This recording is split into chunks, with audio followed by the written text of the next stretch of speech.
sa ating book or sa ating curriculum na ngayon ikay Kristiyano na. Okay? Bago po yun, tayo po muna ay manalangin. Mapagpalang Diyos, aming Ama, salamat nga po Panginoon sa iyo sa umagang ito. Salamat po sa patuloy na biyaya mo sa amin na buhay, sa kalakasan Panginoon, sa oportunidad na maaari po kaming magamit mo, mahubog mo Panginoon at patuloy na i-prepare mo Panginoon para sa iyong pagbabalik. Salamat po Panginoon na binibigyan mo kami ng oportunidad na makapag-aral ng iyong mga salita sa kabila ng pandemya na nangyayari Panginoon. Salamat po, tulungan mo po kami na maunawaan ng iyong salita at ang pag-aaralan po namin na patungkol sa kaligtasan iyong biyaya ay tulungan po mo po kami na maging malinaw po ito sa amin at makatiyak po kami Panginoon na kami nga po Panginoon na yun ang iniligtas. Salamat po sa pangalan ng Panginoon Jesus. Amen. Okay.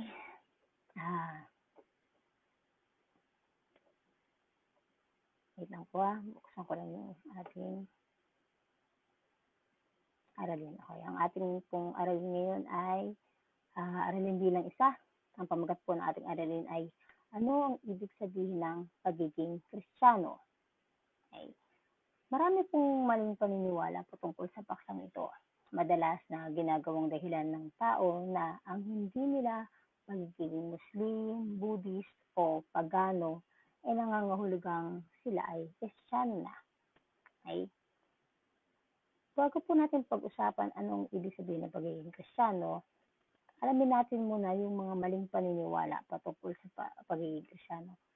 By the way, ito pong book na ito ang ginagamit po natin. Okay?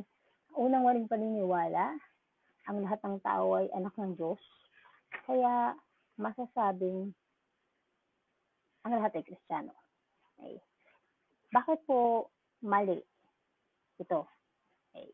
Bigyan natin ng 5 katotohanan galing sa Biblia. Bakit mali na sabihin na ang lahat ng tao ay anak ng Diyos? Okay. Unang patunay po, si Jesus mismo ang nagsabi sa Juan 8:44 na hindi lahat ay anak ng Diyos. Sabi niya doon sa John 8:44, ang diablo ang iyong ama at ang kagustuhan niya ang ibig ninyong gawin. Noon pa man, mamamatay tao na siya. Hindi siya pumanig sa katotohanan kailanman, sapagkat walang puwang sa kanya ang katotohanan. Likas sa kanya ang magsinungaling sapagkat siya ay talagang sinungaling at siya ang ama ng kasinungalingan. Okay. Pangalawang reason bakit mali na isipin o paniwalaan na ang lahat ng tao ay anak ng Diyos. Kasi sinabi din po ni Jesus sa Matthew 7:21, Mateo 7:21, na hindi lahat ng tao ay maliligtas o papasok sa kaharian ng langit. Sabi po doon, hindi lahat ng tumatawag sa akin ng Panginoon, Panginoon ay papasok sa kaharian ng langit, kundi ang mga tao lamang na sumusunod sa kalooban ng aking Ama na nasa langit. Pangatlong proof, patunay na hindi totoo yung ang lahat ng tao ay anak ng Diyos. Dahil sinabi din ni Jesus sa Mateo 7:13-14, marami ang tutungo sa impyerno kaysa sa langit. Sabi po doon, pumasok kayo sa makipot na pintuan, sapagkat maluwang ang pintuan at malapad ang daan papunta sa kapahamakan. At ito ang dinaraanan ng marami. Ngunit makipot ang pintuan at makitid ang daang papunta sa buhay at kakaunti ang daraan doon. Sa ika-4 na reason po natin or patunay na hindi lahat ay anak ng Diyos, sinabi din po ni Jesus sa Mateo 7:22-23, maraming tao ang nag-aakalang ligtas, ngunit hindi pala. Sabi po kasi ni Jesus doon sa Mateo 7:22-23, sa araw ng paghuhukom, marami ang magsasabi sa akin, Panginoon, hindi po ba kami ay nagpahayag ng mensahe mula sa Diyos? Nagpalaya sa mga demonyo at gumawa ng mga himala sa iyong pangalan? Ngunit sasabihin ko sa kanila, hindi ko kayo nakikilala. Lumayo kayo sa akin kayo mga gumagawa ng kasamaan. So, si Jesus mismo yung nagsabi nun, hindi porke gumagawa ng himala, nagpapalayas ng demonyo, nagpapahayag ng mensahe mula sa Diyos ay ligtas na nga. Okay? Ikalimang patunay na ang hindi totoo na ang lahat ng tao ay anak ng Diyos o Kristiyano ay kung ang lahat ng tao ay Kristiyano o anak ng Diyos, ibig sabihin lahat ng tao ay ligtas. Ibig sabihin, wala nang pinakawalang kabuluhang kamatayan kundi yung kamatayan ng Panginoong Hesus. Sapagkat siya ay namatay upang tubusin tayo sa ating mga kasalanan. Sabi po yan sa Efeso 1:7. Tinubos tayo ni Kristo sa pamamagitan ng kanyang dugo. At sa gayon ay pinatawad na ang ating mga kasalanan. Ganoon kadakila ang kanyang kagandahang loob. So nakita po natin na hindi pala talaga totoo yung paniniwala na lahat ng tao anak ng Diyos. So meron tayong 5 patunay na kinuha mismo sa Biblia. 4 dito ay galing mismo kay Jesus. Si Jesus mismo nagsabi. Okay. Isa pang maling paniniwala na patungkol sa pagiging Kristiyano, yung ang tao ay naliligtas o nagiging Kristiyano sa pamamagitan ng binyag. Yan. Familiar tayo dyan. Pag-ibinyagan mo yung bata kasi magiging Kristiyano siya pag nabinyagan siya. Okay. Tingnan natin kung ano sinasabi ng Biblia. Okay. Sa Aklat ng Magawa, chapter 8, verse 13 to 23, kunento dito yung tungkol kay Simon. Si Simon ay, sabi sa verse 13, basahin natin. Pati si Simon ay sumampalataya rin. Sumampalataya ha. At nang mabautismuhan, patuloy siyang sumama kay Felipe. Sumampalataya siya, ipabautismo siya, tapos sumasama pa siya doon sa mga disciples. Humanga si Simon na makita niya yung mga himala. 14. Nang mabalitaan ng mga apostol sa Jerusalem na tinanggap ng mga Samaritano ang salita ng Diyos, isinugo nila roon sina Pedro at Juan. Verse 16, pagdating doon, ipinanalangin ng 2 apostol ang mga Samaritano upang sila'y tumanggap din ng Espiritu Santo, sapagkat hindi pa ito bumababa sa kanino man sa kanila. Sila'y nabautismuhan pa lamang sa pangalan ng Panginoong Hesus. 17, ipinatong ni na Pedro at Juan ang kanilang kamay sa mga Samaritano at tumanggap ang mga ito ng Espiritu Santo. 18, nakita ni Simon ang Espiritu ipinagkaloob sa pamamagitan ng pagkapatong ng kamay ng mga apostol. Kaya, inalok niya ng salapi si Pedro at Juan. Ito yung sabi niya sa 19. Bigyan niyo ako ng kapangyarihang ito upang sino mang patungan ko ng kamay ay tumanggap din ng Espiritu Santo. 20. Sinabi ni Pedro, mapapahama ka, ikaw at ang iyong salapi, sapagkat inakala mong mabibili ng salapi ang kaloob ng Diyos. 21. Sabi din ni Pedro, wala kang bahagi ni karapatan sa mga bagay na ito sapagkat alam ng Diyos na marumi ang puso mo. 22. Sabi din ni Pedro, pagsisihan mo ang iyong kasamaan at manalangin ka sa Panginoon na naway patawarin ka niya sa masama mong hangarin. Dahil nakikita kong inggit na inggit ka at bilunggo sa kasalanan. So makikita natin dito na binautismuhan na si Simon na bautismuhan na siya sa tubig. Sumampalataya, quote and unquote, sumampalataya din siya kay Jesus, sabi. Pero punong-puno siya ng inggit. Bilanggo siya sa sin. Ibig sabihin, hindi totoo yung pagsuko niya. Ito ay pagsuko lang na sa labi, hindi galing sa puso. Hindi, marumi pa yung puso niya, sabi dyan ni Pedro, marumi ang puso mo. Maling motibo kasi ang ginawa niya na dahilan bakit sumampalataya siya. So, hindi dahilan, sumampalataya yun, or nabautismo na yun, ligtas na yun. Hindi tayo yung makapagsabi talaga nun. Pangalawang patunay na hindi binyag o hindi bautismo ang nakakapagpaligtas sa isang tao. Sa Lucas 23:43, sumagot si Jesus, doon sa ah, magnanakaw na nasa kanan ng krus ni Jesus nung nakapako siya sa krus. Ito ay sabi niya dito, sinasabi ko sa iyo, isasama kita ngayon sa paraiso. Ay tinukoy ni Kristo na ligtas ka na. Pero hindi naman niya sinabi na, sige, bumaba ka muna dyan, magpabautismo ka, diba? Magbautismo ka muna para maligtas ka, para maisama ka na. Hindi. Walang ganung requirement para maligtas yung tao, kundi sumampalataya sa Panginoon kasi sabi niya, Jesus, alalahanin mo ako. Paano malalaman natin nagsisisi siya sa kasalanan? Kasi inamin niya mga kasalanan siya. At alam namin niya si Jesus lang yung way para maligtas siya. Okay? So, hindi bautismo ang nakakapagligtas. Ikatlo na maling paniniwala pa rin patungkol sa ibig sabihin ng pagiging Kristiyano ay yung pagiging miyembro ng isang religion na sinasabi nakapagliligtas. Sabi nila, ang pagiging miyembro, umanib ka sa amin, maliligtas ka. Kami lang yung simbahan na nagliligtas, yung religion lang namin ng mga masasave. Okay? Mali yun. Bakit? Tingnan natin sa John 6:71. Ito ay pumapatungkol kay Judas. Sabi dito ni Jesus, hindi ba't ako ang humirang sa inyong 12? Sa kabila nito ay diablong isa sa inyo.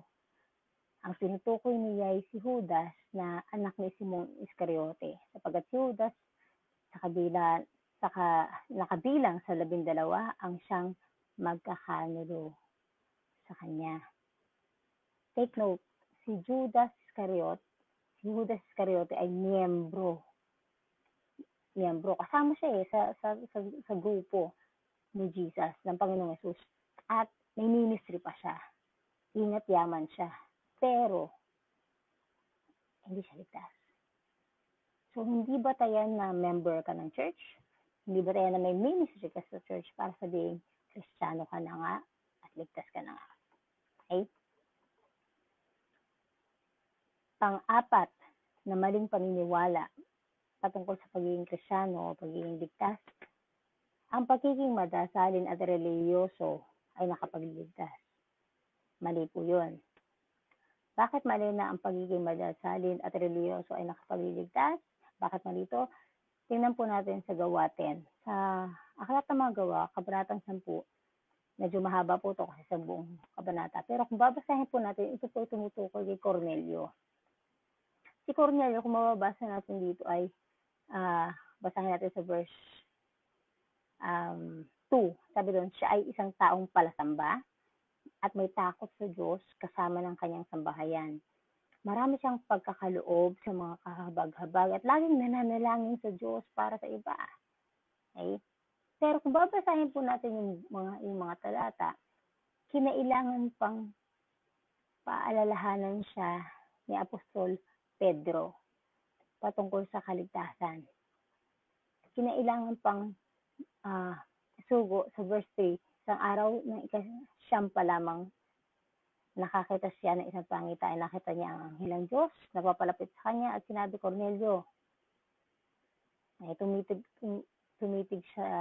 tumitig sa kanya at sa takot, sinabi ni Cornelio, ano po yung Panginoon?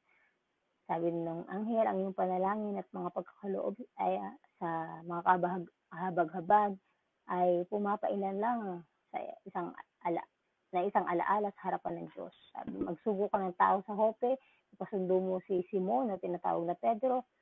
Siya ay nananuluyan sa isang taong nagngangalang Simon din na tagapagbilad ng balat ng hayop at ang kanyang bahay ay nasa tabing dagat. Sasabihin ni Pedro, sa iyo ang dapat mong gawin.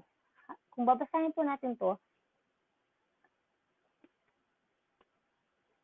kinailangan pa na itama, kinailangan pang itama ng Diyos yung paniniwala ay yung pagiging religyoso, pagiging madasalin, pagiging mabuting tao ni Cornelio. Okay? Kinailangan pa na itama kasi hindi ang pagiging madasalin, hindi ang pagiging mabuting tao ang makakapagligtas o masasabi mong Kristiyano ka na dahil sa mga ginagawa mong kabutihan. Hindi yun yung kinakailangan. Sabi dun sa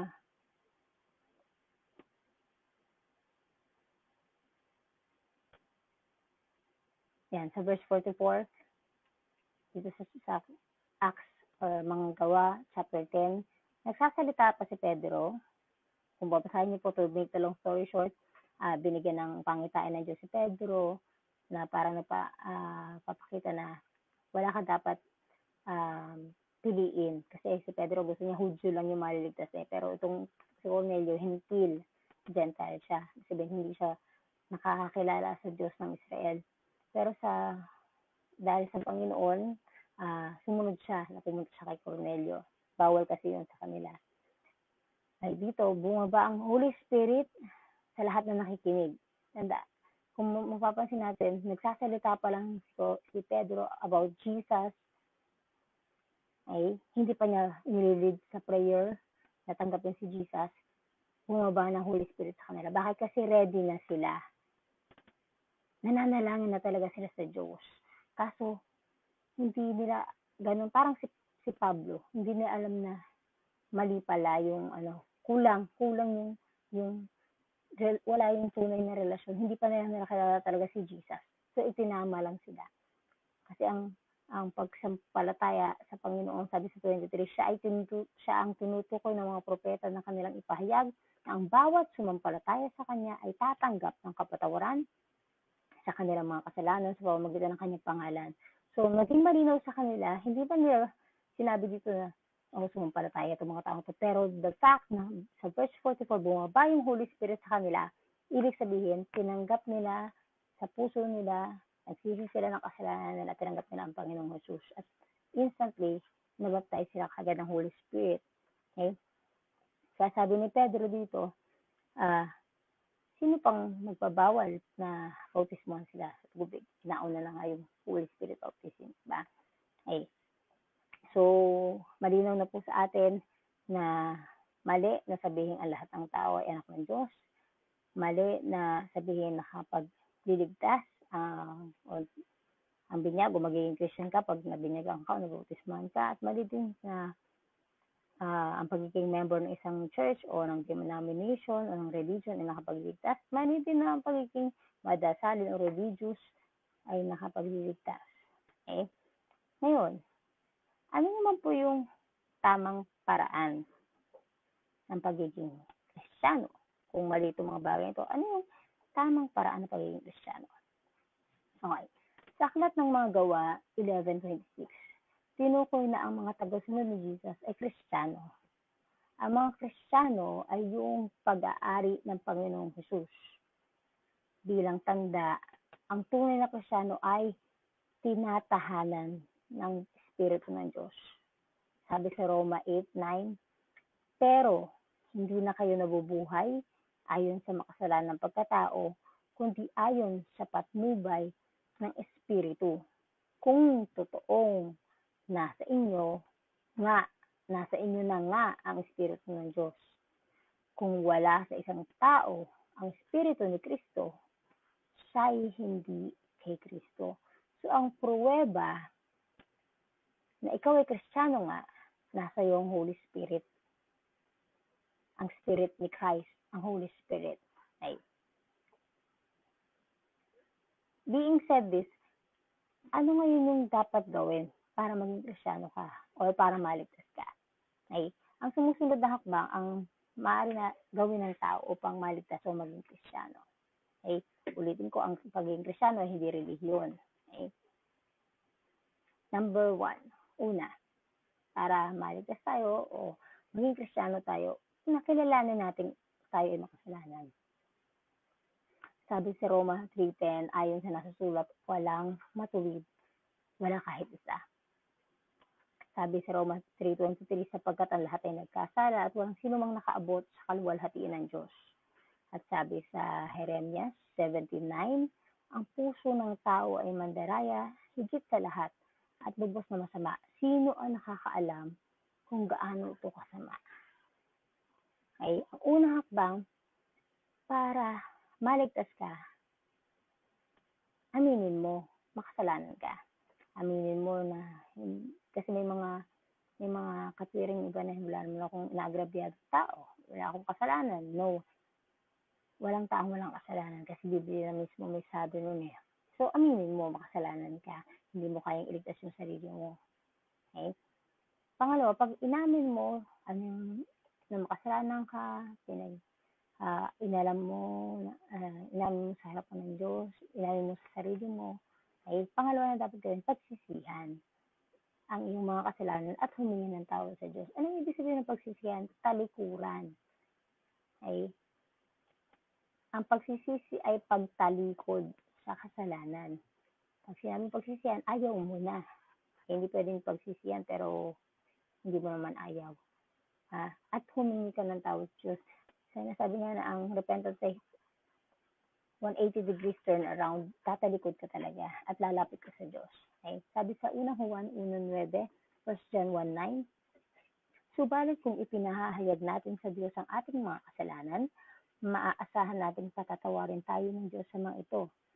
At lilinisin tayo sa lahat ng ating kasalanan sapagkat siya ay tapat at matuwid. So, yun yung pangako ng Diyos na the moment na humingi tayo ng kapatawaran sa ating mga kasalanan, humingi tayo ng tawad sa Diyos, pinagsisihan natin yun, may makakaasa tayong patatawarin tayo ng Diyos. Hindi dahil sa atin, hindi dahil sa Kanya. Siya ay tapat at matuwid. Pangatlo na dapat gawin natin, panampalatayanan at anyayahan ng Panginoong Hesus sa ating puso, sa ating buhay, na siya yung maging Panginoon at Diyos ng ating buhay. Sa pamamagitan nito, siya ay papasok sa puso natin at tayo ay ililigtas niya mula sa ating mga kasalanan at sa consequence nito na yung kamatayang walang hanggan sa impyerno. Okay?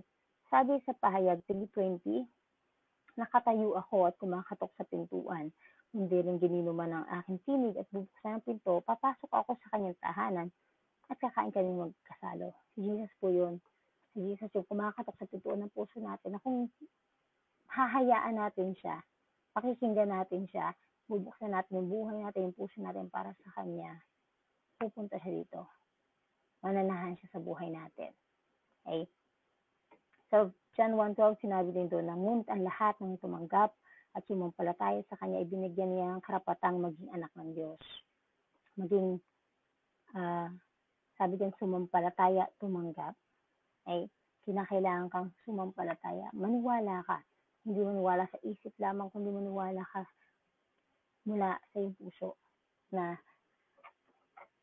kapag tinanggap mo sa Panginoong Jesus, kapag nagsisi ka ng mga kasalanan, ikaw ay tuturing niyang anak. Bakit? Pangako niya sa John 1:12. Idagdag natin yung Acts 16:31. Although wala na po yun sa inyong notes, isulat ko na lang po. Sabi sa Acts 16:31, mga gawa 16:31, sumampalataya ka sa Panginoong Jesus at maliligtas ka, ikaw at ang iyong sambahayan. May pangako pa na kapag ikay sumampalataya, pati yung family mo. Bakit? Kasi gagamitin ka rin ni Lord para sa family mo. Kaya maliligtas din sila. So, John 3:16, ito po, alam na natin itong talatan to. John 3:16 hanggang 18, sabi po doon, sapagkat kayo na lamang ang pag-ibig ng Diyos sa sangkatauhan, kaya't ibinigay niya ang kanyang kaisa-isang anak, upang sino mang sumampalataya sa Kanya ay hindi mapahamak kundi magkaroon ng buhay na walang hanggan. 17, isinugo ng Diyos ang Kanyang anak hindi upang hatulan ng mga tao, kundi upang iligtas ang mga ito sa pamamagitan niya. Hindi nahatulang maparusahan ang sumasampalataya sa anak. Ngunit hinatulan na ang hindi sumasampalataya sapagkat hindi siya sumasampalataya sa kaisa-isang anak ng Diyos. So, yan po. Malinaw yung hakbang. Ang pagtanggal sa Panginoong Yesus ay hindi nakakahon sa dapat ganito, dapat ganito, ABC. Hindi yon. Dahil kahit yung walang pattern na words na sasabihin mo doon.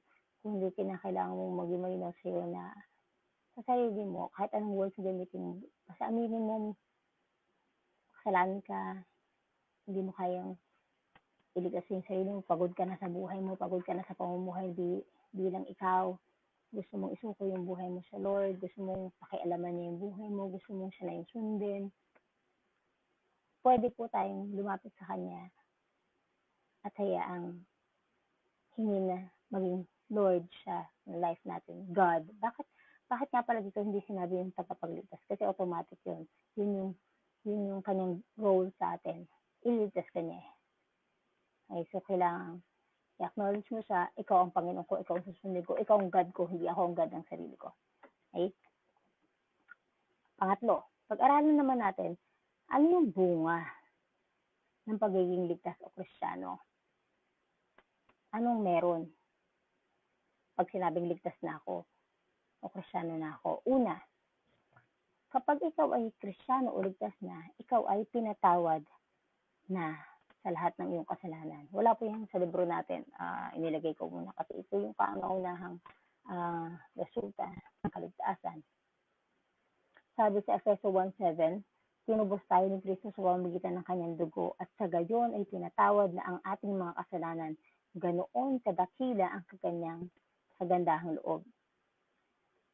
Sabi sa isang version, sa pamamagitan ng dugo ni Kristo, tinubos tayo na ang ibig sabihin ay tinatawad ang mga kasalanan natin. Napakalaki ng biyayang ipinagkaloob sa atin ng Diyos. Binigyan niya tayo ng karunungan at pangunawa. Okay? So, pinatawad yung kasalanan natin.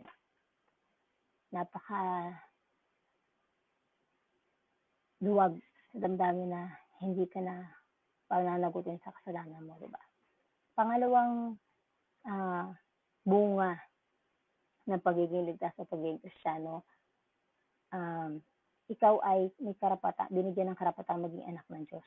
Sa Juan 1:12, ngunit ang lahat ng tumanggap at sumampalataya sa Kanya, kay Jesus, ay binigyan niya ng karapatan maging anak ng Diyos. Okay? John 1:12.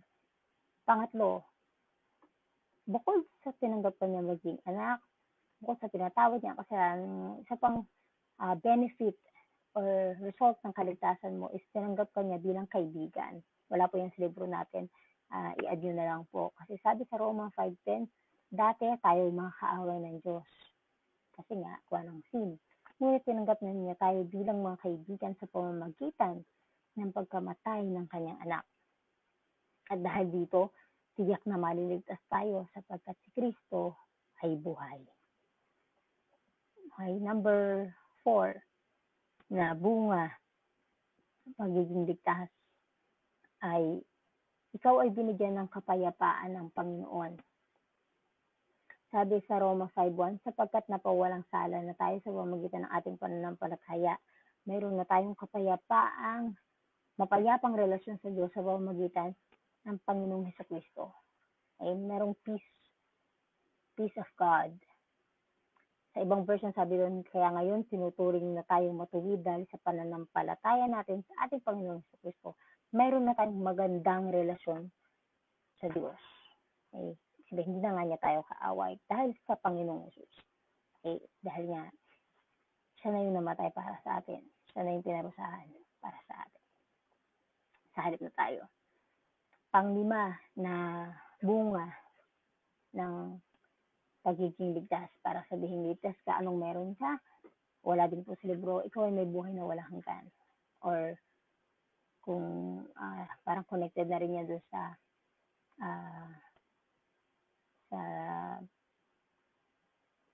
letter E sa book nyo. Pero ito muna, ipasok muna natin to. Sa 1 John 5:11-12, sabi dito, ito ang patotoo. Ipinagkaloob sa atin ng Diyos ang buhay na walang hanggan. At ito'y makakamtan natin sa pamamagitan ng kanyang anak. Ang sino mang pinanahalan ng anak ng Diyos ay mayroong buhay na walang hanggan. Ngunit, ang hindi pinapanahanan ng anak ng Diyos ay hindi makakaranas ng buhay na walang hanggan. So, malinaw po yan. Ano ba yung buhay na walang hanggan? Ang makilala ang Panginoong Jesus, magkaroon ng tamang relasyon sa Kanya. Okay? Sa F, ano pa yung ibig sabihin ng ligtas ka? Sabi sa Philippians 3:20, ikaw ay ginawang mamamayan ng langit. Sabi doon, subalit sa kabilang dako, tayo ay mga mamamayan ng langit. Doon magmumula ang tagapagligtas na hinihintay natin ng may pananabik ang Panginoong Hesukristo. Okay? Sa ibang version, sabi doon, ngunit para sa atin, ang langit ang tunay nating bayan. At mula roon, hinihintay natin ng may pananabik ang pagbabalik ng tagapagligtas, ang Panginoong Hesus. Pang letter G, sunod na benepisyo, sumaba ako. Naguluhan na yata ako. Tama. A, B, C, D, E, F, G. Nasa G na tayo. Isa pang bunga ng pagiging ligtas o Kristyano, ikaw ay binigyan ng makalangit na mana. Sa inyong libro ay nasa sa unang Pedro, chapter 1, 3-5, sabi doon, purihin natin ang Diyos sa Ama ng ating Panginoong Jesucristo. Dahil sa dakila niyang awa sa atin, ipinanganak tayong muli sa pamamagitan ng muling pagkabuhay ni Jesucristo. Ito ang nagbibigay sa atin ng malaking pag-asa na may nakahandang mana ang Diyos para sa atin. Ang manang ito ay nasa langit, walang kapintasan, hindi nasisira, hindi kumukupas. Sa verse 5, at sa pamamagitan ng pananampalataya nyo, iniingatan kayo ng kapangyarihan ng Diyos habang naghihintay kayo ng kaligtasang nakalaang ihayag sa huling panahon. Sa ibang translation po, yun po ay ASND translation. Sa ibang translation, pasalamatan natin ang Diyos, Ama ng ating Panginoong Jesucristo. Dahil sa laki ng habag niya sa atin, tayo ay binigyan niya ng isang panibagong buhay sa pamamagitan ng muling pagkabuhay ng Jesucristo. Ito ang nagbibigay sa atin ng isang buhay na pag-asa. Sa verse 4, na magmamana tayo ng kayamanang hindi masisira, walang kapintasan, hindi kumukupas, at di kumukupas na inihanda ng Diyos sa langit para sa inyo. Verse 5, sa pamamagitan ng inyong pananampalataya, iniingatan kayo ng Diyos. Iniingatan kayo ng kapangyarihan ng Diyos habang hinihintay ninyo ang kaligtasang nakahandang ihayag sa katapusan ng panahon. So, kapag ikaw ay ligtas na, ibig sabihin nito, mayroon kang inheritance, mayroon kang mamanahin. Kung wala mang pamana sa iyo ang magulang mo dito sa lupa, kung ikaw ay naglilingkod sa Panginoon, huwag kang mag-alala. Kung ikaw ay anak ng Diyos, huwag kang mag-alala. Kasi ang mana mo ay doon sa langit. Yung mana mo sa langit, hindi ito masisira. Okay? Sabi sa aklat ng Revelation, meron siyang inihandang bagong daigdig, bagong Jerusalem. At meron pa ang sinasabing Bema Judgment o pagbibigay ng reward sa mga tapat sa Panginoon. Okay? So, ito yung isa sa bunga ng kaligtasan. Okay? Sa H, ano yung ibig sabihin ng o bunga ng kaligtasan? Kapag ikaw ay ligtas, ikaw ay binigyan ng bagong katauhan. Alam natin to. 2 Corinthians 5:17. Ang sino man na kay Kristo, isang bagong nilalang, wala na ang dati niyang pagkatao, binago na siya. Sabi sa ibang version, kaya kung nakipag-isa na kay Kristo ang isang tao, siya na siyang bagong nilalang, wala na ang dati niyang pagkatao, sa ito'y napalitan ng bago. Okay. Sa susunod na sa lesson 2, palilinawin pa muna natin ito. Ano ibig sabihin ng binigyan na bagong katawan? Ay, sa lesson 2 na po natin yung matatakil dyan sa book din. So, bilang pagwawakas, tandaan po natin na ang tunay na Kristiyano ay tinaguri ang ligtas sapagkat siya ay inalis mula sa daan ng kapahamakan tungo sa daan ng katuwiran, mula sa kasalanan tungo sa kabanalan. Kung talagang ikaw, ako, tayo ay lumapit sa Panginoon at tunay natin siyang tinanggap sa ating puso't buhay, ang mga nabanggit po natin kanina ng mga katotohanan ay magiging totoo sa atin, sa ating mga buhay. So, yun lang po ang para sa ating Aralin 1. Kung kayo po ay may mga tanong, pwede niyo po i-comment sa comment box ng video na to. At pwede niyo rin po ako PM kung nahihiya po kayo. Salamat po. Magandang araw po sa lahat at patuloy po tayong maging uhaw sa salita ng Diyos, uhaw sa pag-aaral ng kanyang salita nang sa yun patuloy niya tayong ma-equip at magamit para din abutin yung maraming tao at sila man ay makaranas ng kaligtasan na ipiniyaya na rin ng Panginoon sa bawat isa sa atin. Sige po. Salamat po, tayo po muli manalangin. Salamat po Ama sa'yo, pagpalain mo nga po Panginoon ang aming buong maghapon, tulungan mo kami maging focus at pahalagahan namin yung kaligtasan na pinagkaloob mo po sa bawat isa. Tulungan mo rin po kaming i-evaluate yung sarili namin kung kami ba ay totoong nagsuko na ng aming mga buhay sa iyo, ikaw ba talaga ang amin ng Panginoon o baka kami nag-aakala lang na kami iligtas, ngunit hindi pala Panginoon. Kaya ang lesson na to ay makapangusap sa bawat isa sa amin, makita namin ang aming sarili sa liwanag ng iyong mga salita. In Jesus' name, Amen.